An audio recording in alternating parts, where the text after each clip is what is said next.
Hello, my name's Aneta Krpekyan. First and foremost, what qualifies me is that I'm a parent of a child that is in GUSD.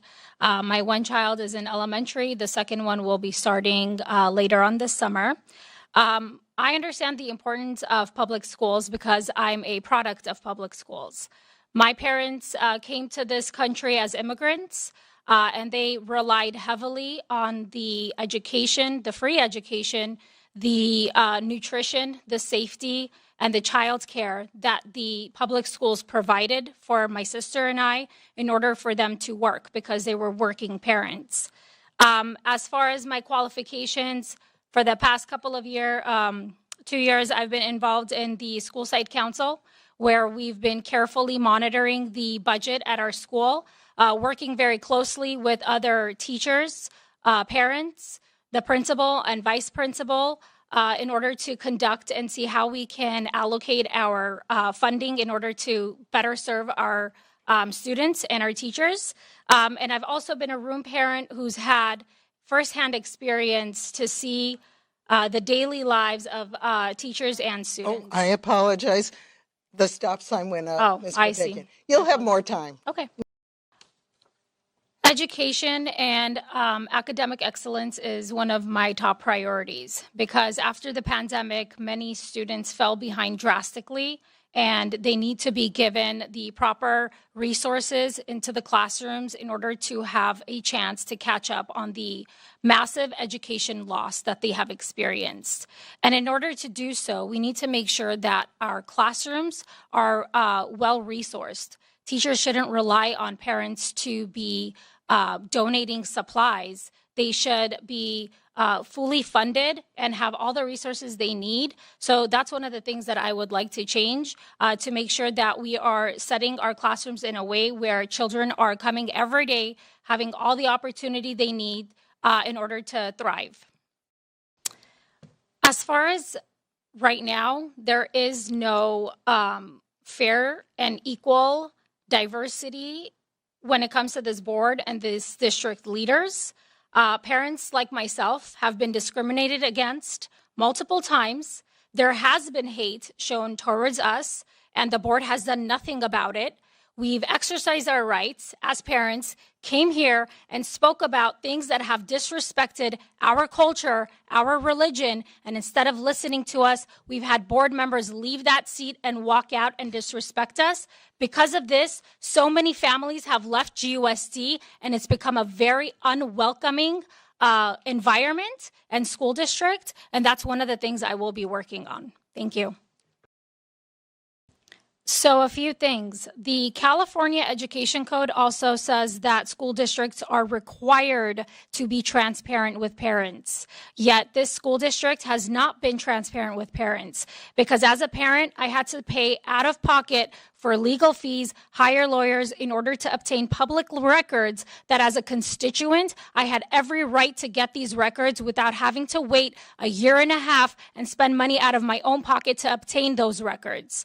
Another thing, you're saying that respectfully, I disagree with you. There are curriculums and things that we have asked to opt out of for our kids, and we've been declined. We've been told we cannot opt our children out of certain curriculums and certain situations. Another thing, those certain things that we've been objecting to regarding specifically 12 gender ideology books that were donated to every single elementary school didn't go through that excessive and long process of approval. They went based on a donation of just one person accepting that donation on behalf of all of us.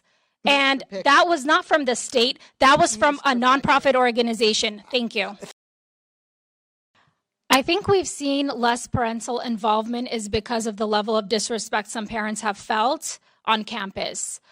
Yes, there's many opportunities for parents to get involved, and I hope I can encourage more parents to get involved. Don't be intimidated or feel like you don't belong in your own child's schools, in your own child's classroom.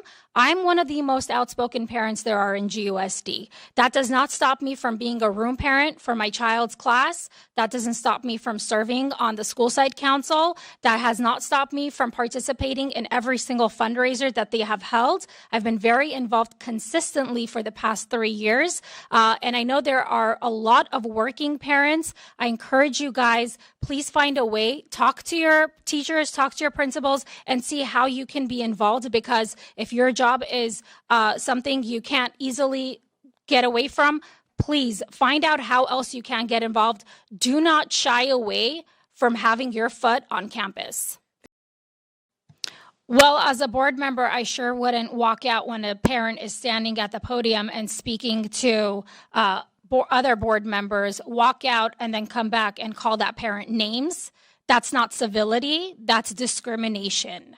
And another thing, if you guys don't want conflict to play out in board meetings, then how about you leave politics at the door? You've allowed politics to get into our classrooms, interrupt our students' education, and then you wonder why parents have been upset. For months, if not years, we've been very normally, calmly trying to communicate with this board and the leaders of this district, and we've been ignored, we've been chastised, we've been called every single name in the book. But these are our children, and we will not be disrespected. We have, especially children of faith backgrounds, they are leaving. They are leaving GUSD because they are feeling disrespected. And what is this board member doing? Smiling at the fact that you're excluding families out of this district. Okay. I agree that mental health is very important. What I don't agree is to place every single student in a mental health cell, social emotional learning required or setting where they are basically forced into these classes and taking these mental health, being informed about these situations. There's no transparency in regards to that. I think it's a parent's job to decide if their child should participate. If there are children who need mental health services, I think the district absolutely should help in that department. But not every single child needs to participate in social emotional learning or go and benefit from a wellness center. And pardon me, with the amount of information that has been kept from parents, excuse us if we do not feel comfortable with our children walking into wellness centers. Thank you for the opportunity to participate in this forum. I'm a mom of 2 kids. They're 2 small grade school age kids. They have a long path ahead of them in Glendale schools. So regardless of the results of these elections, regardless of what happens on March 5th, it's not like my family is going away. My presence in GUSD schools will still continue because I will continue to have students.